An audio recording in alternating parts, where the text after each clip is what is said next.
Yu-Gi-Oh! Is one of the most difficult trading card games to get into. With over 10,000 different cards and so many different products to choose from, where do you even begin? Using a budget of just £30 a week, I set out to mould my own deck and climb the competitive ladder all the way to the European Championships. The challenge? All my cards have to be obtained through sealed official products. I'm not allowed to trade, I'm not allowed to buy cards individually, and instead have to rely on the cold, hard luck of the draw. You're watching Yu-Gi-Oh! From scratch. Yo, welcome back to Yu-Gi-Oh! From scratch. Happy Sunday, I hope you've had a fantastic weekend. Funnily enough, schedules have worked out so that the minute this video goes live, I will be competing in about the final rounds of the regional for next episode. So if you are part of Notification Squad and watching this video within the first couple of hours of release, wish me luck, boys. And if you're not part of Notification Squad, then why not? Please tickle that bell, thank you. Now, as always, since the last episode, you guys have shown the series a little bit of love over on Patreon and through YouTube channel memberships. So, shoutouts to Chance Welch, Queen Isabella Frost, Michael Rowe, Roberto Zavala, Quapo Red, LGD Slayer Storm, and Apley again. I don't think you understand how much your contributions help out the channel. We've taken what was quite literally one of the worst video making setups ever and turned it into something actually decent. I managed to build the PC myself even though I had no idea what I was doing, thanks to my girlfriend's dad and Andrew Price. Originally, I was kind of wanting the channel to sort of pay for itself and upgrade incrementally, but you guys have shown the series so much support and the channel's grown so quickly that I decided it was worth the risk to just go balls deep, sell my Nintendo Switch, and with the help of a couple months of Patreon, invest in a totally new setup. It set me back a fair bit, Patreon link in the description, but it was worth it. So once again, for like the millionth time, thank you so much for enjoying what I do. Now, you know what the deal is today. Obviously, we're still hunting for Crusadia Maximus because we absolutely need her. I keep saying her, it's not a her. We need Crusadia Maximus to complete our build. Also, a third copy of Crusadia Draco and a couple more Crusadia Maximus and Reclusia would be appreciated as well. I've seen a few of you mention to just get Cybernetic Horizon, but there's a few other cards from the tins we're wanting as well, like Called by the Grave and the Dangers. Like I said before, the next episode is the regional, so if we don't pull Maximus, well, to put it bluntly, we're fucked. So bless up for Papa Revs. Let's do this. Alright, another £30 blown on, you guessed it, some Gold Sarcophagus Megatins.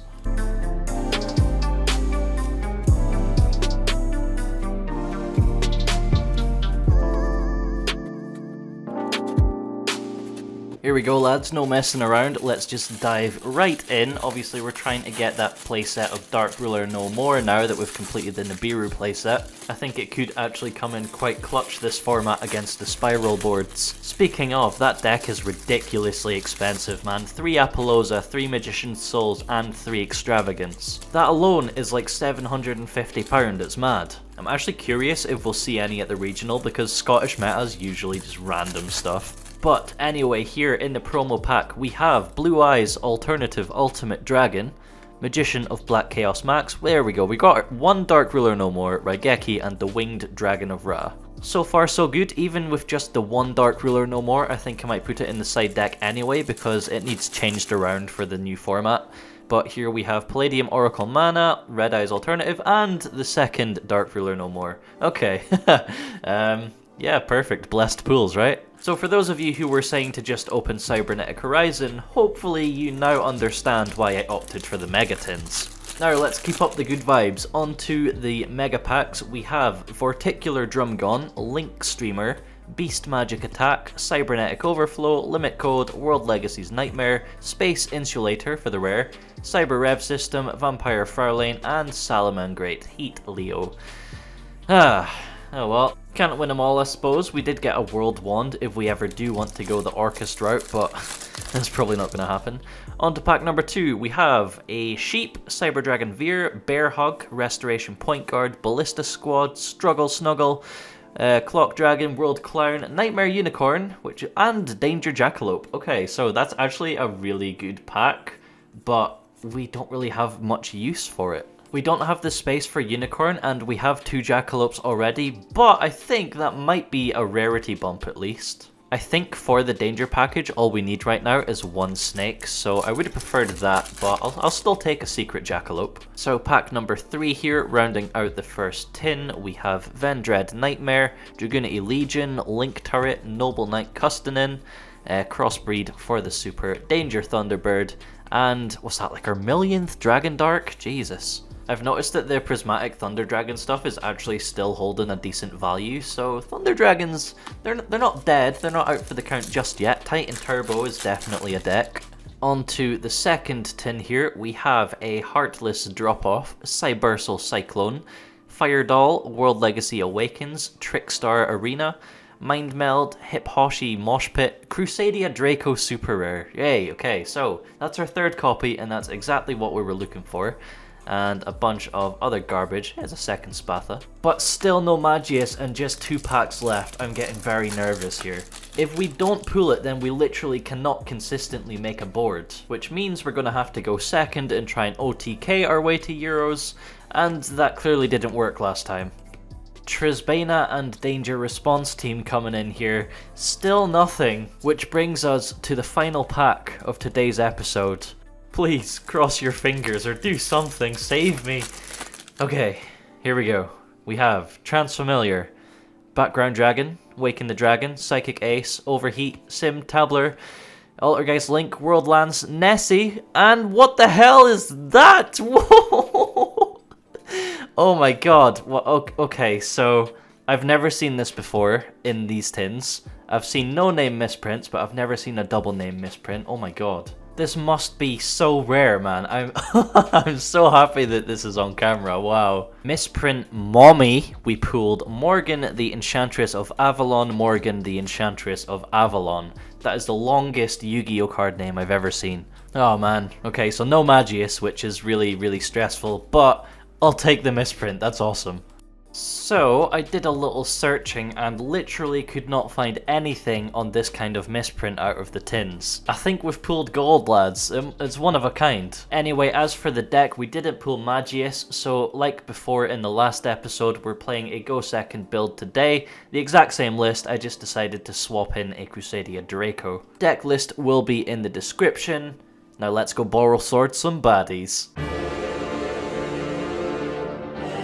Right, so once again, we just have a couple of practice matches before the regional. Even if our list in the regional is completely different, it's still good mental practice to, you know, navigate boards and try and find out where we can OTK and where we can't. So in the first game here, we're up against Sam's Lunalight deck. We just managed to win the die roll, so we're going second. Our hand actually looks pretty sick, so I'm feeling quite confident. He sets 2 back row and reveals a Danger Mothman, but we hit a Jackalope, so he's getting mad pluses. Summoning another Mothman off of Jackalope's effect, he then normal summons Yellow Martin and links into Masquerena. Flipping a Monster Reborn here, he revives Yellow Martin and overlays for Dweller past turn. Over to us, we draw into a Danger Sneck, and he activates Dweller, shutting off the Absorouter we have in hand. Unless his back row is called by the grave, Pankratops basically single-handedly breaks his board, so that's how we start. Obviously we don't want to shotgun the effect, because Masquerena will just chain to it and Pankratops will do nothing. Next up, I normal summon Crusadia Draco and link into Striker Dragon, but that's where we meet the Impermanence. Keeping in mind the column effect of Impermanence, I activate Quick Launch, summoning Tracer from the deck.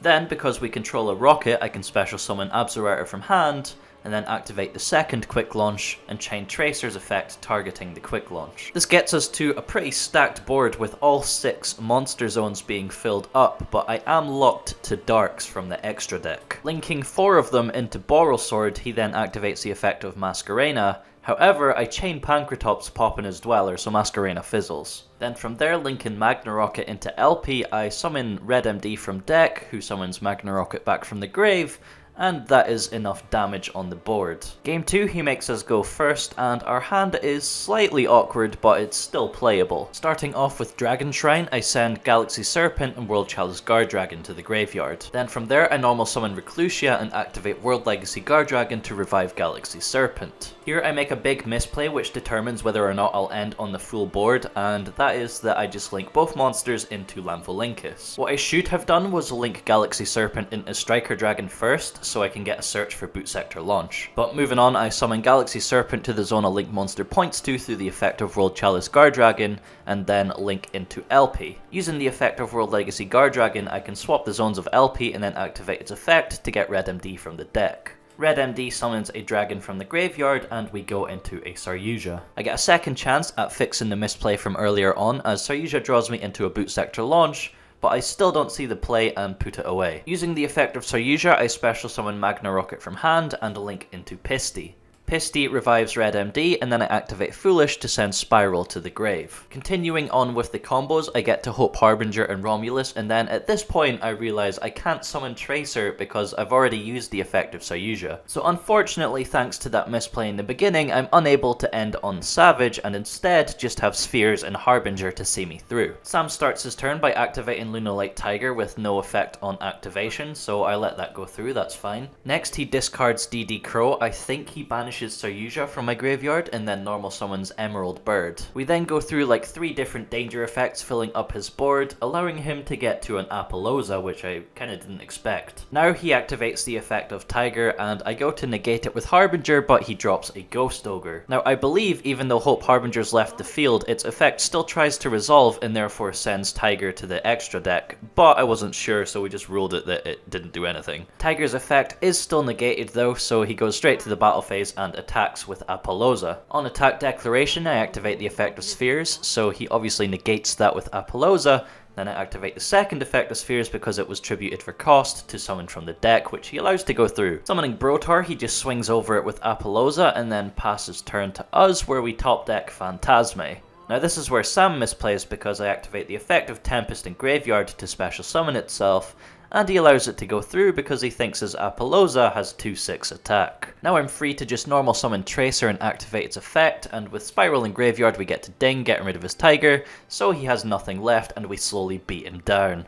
Easy. Now for the second match, which was a bit of a mess due to confusion around VFD. We lose a die roll to True King Dinos and he goes first. Starting off with Pot of Greed, he draws 2 cards from his deck and then activates Terraforming, searching for Diagram. Fossil Dig fetches him a baby and you just know he's going to pop off from here. So he activates Diagram, popping the baby, searching for the newly released Lithosagem. We kinda need our extra deck, so he might prove to be a little bit of a problem. The baby getting destroyed allows him to summon an Oviraptor from deck, and then Oviraptor's effect on summon is going to search him another baby. Usually having Fantastical in your opening hand is really nice, but dinos don't really link summon. With the effect of Oviraptor, he pops the baby on field to revive the baby in graveyard, obviously getting another special summon from the deck, and it's another baby. Dinosaurs are scary, man. But it gets worse. He pops both the babies on the field to summon Lithosagem, getting 2 special summons from the deck, and ruining my extra deck at the same time. So he banishes Pisty, LP, and Borosword, and then summons Giant Rex and Miscellaneousaurus. Popping both of them, he summons another True King and then overlays for VFD, also known as Calamities. Using the effect of Miscellaneousaurus in grave, he summons the other baby, and then during the end phase it gets destroyed, activating its effect, summoning Pankratops. So that's what we have to deal with, while also missing an LP, Pisty, and Borosword. We top deck Pankratops for turn, which is actually perfect in this situation, but this is where the confusion of VFD comes in. So for some reason, I always thought that Calamities negated the effects of monsters with the attribute that was called. Turns out I'm big dum dum, and that's not actually the case. It only prevents activations of effects, meaning effects that have already activated will still resolve. So what I'm saying is the correct play here is to summon Pankratops and just shotgun its effect, targeting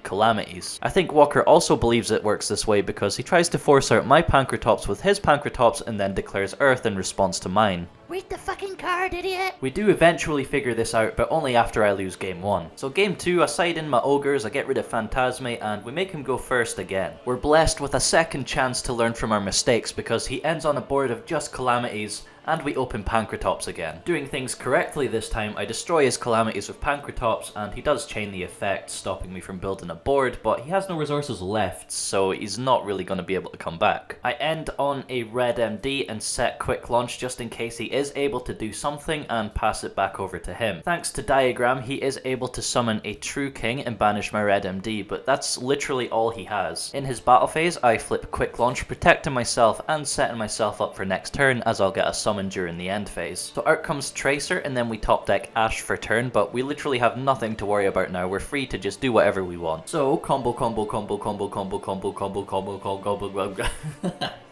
Borrowsword ban. Going into game 3 now, he's going first, but I think we both have subpar hands. I do open the Nibiru for if he does pop off, but he doesn't. He T-sets, or I guess L-sets, whatever you want to call it. The issue is that we can't capitalize on it because our hand is garbage. I start with a Nessie to see if I can draw into anything better, and well, we do. Not only do I get the Dark Engrave, but I draw into White Dragon Wyverburster, which is basically just a free summon. So linking both monsters into Lampholinkus, I activate the effect of white to search for black, but we get called by the Graved. It makes things a little bit more difficult, but we still have plays that we can do. So activating Dragon Shrine, I send Galaxy Serpent and Absorouter to the grave so I can get a search for Rokket Tracer. Boot Sector Launch summons Tracer from hand, but sadly, there's no combination of plays I can make that will get me to the Borrowsword kill. I do have access to Guardragon plays, but thanks to Lampholinkus being a non-effect monster, I can't make Borrowsword. So we're gonna have to settle for Borrowload Savage with 2 negates. Clearing his set monster, and still with Ash and Nibiru in hand, we pass it back to him. A couple of turns go by with none of us able to do anything meaningful before he finally starts to make some plays. By banishing Giant Rex and Aeolo from his graveyard, he summons Ultimate Conductor Tyranno, and then because Giant Rex was banished, it special summons itself to the field. Next he normal summons Overraptor and activates its effect, which we Ash Blossom, and he then overlays into Dolka. Such a strong card, by the way. It's got 2 monster negates and it's not once per turn. He then activates the effect of Ultimate Conductor Tyranno to flip Savage by destroying a baby in hand, putting me in a very difficult situation. Either way, I'm going to lose Savage, but I also need to get rid of those negates on Dolka, so in response to the effect of Ultimate Conductor Tyranno, I activate Savage's effect to negate, which he negates and destroys with Dolka. Now, because he destroyed a baby for the effect of Ultimate Conductor Tyranno, he gets a special summon from deck, which is his 5th summon. So even though it's obviously going to get negated, I activate Nibiru to get rid of Dolka's last negate so I can play on my next turn. That's a hefty amount of damage coming through, but we're not dead yet. Top decking a Crusadia Draco for turn, I activate the effect of Boot Sector Launch to summon 2 rockets from the graveyard. He decides not to flip them with Ultimate Conductor Tyranno, and because we don't have Magius, we're playing Nightmare Cerberus, which deals with that. Discarding a Jackalope for the effect and getting rid of Ultimate Conductor is huge and swings the game massively in my favour, but he does Ash Blossom the effect of Jackalope. So now with a quick launch for Tracer and the normal summon of Draco, we get to Borrowsword, and it's not quite enough to kill him, but it does clear his board. So with one more turn, he draws his last pathetic card, and it's a Called by the Grave. Game to us. Dude, we're actually tanking it so far this year. In the last 12 matches we've played, we've only lost 1. Our kill streak is also back up to 4, so we could attempt to go for that nuke again, but we have a regional next episode, so we'll see if it continues.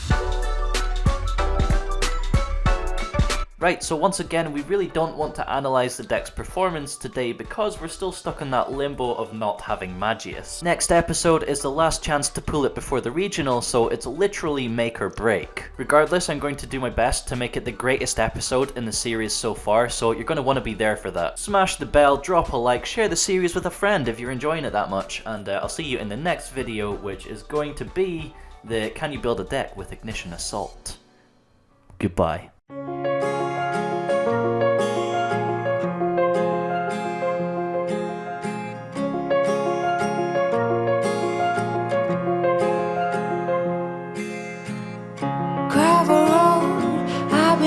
Slow down.